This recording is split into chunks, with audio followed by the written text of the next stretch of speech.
seen as her own person, and it will be unfair to compare her to Maraka or even to Justice Mtunga, because she is a judge in her own right. She qualifies. She has served the judiciary very well in many years, and she has got a very good track record.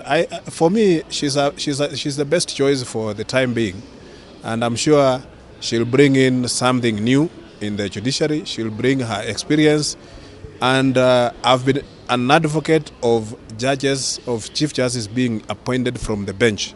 And this is the first time we have done that. I mean, the second time, Maraka was also a judge. And if we continue with that trend, I think we bring in something that will enable continuity and also win the confidence of her fellow colleagues on the bench who believe that they also have a chance they can rise and become a chief justice. So for me, I wish her all the best, and I know she's going to make a very good chief justice. She is a person who is level-headed and has, I think she has maintained herself in the profession very, very well. In spite of those days when there were activists, but she was not the activist of, there are some activists who are very disruptive, but she was very constructive even in her criticism of the government and many other things. So I think she was, her choice is the best, I believe, in the time, in the circumstances.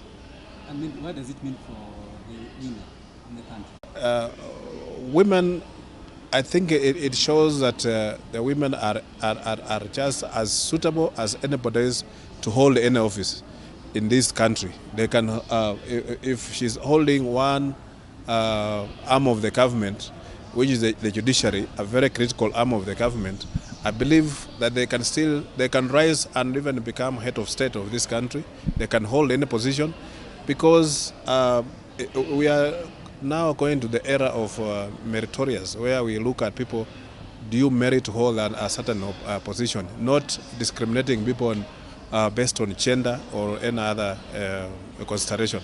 So for me, I think time has come that we must accept that people can rise, women, people with disability, and any other person can rise and become the head of state or hold any office in this country.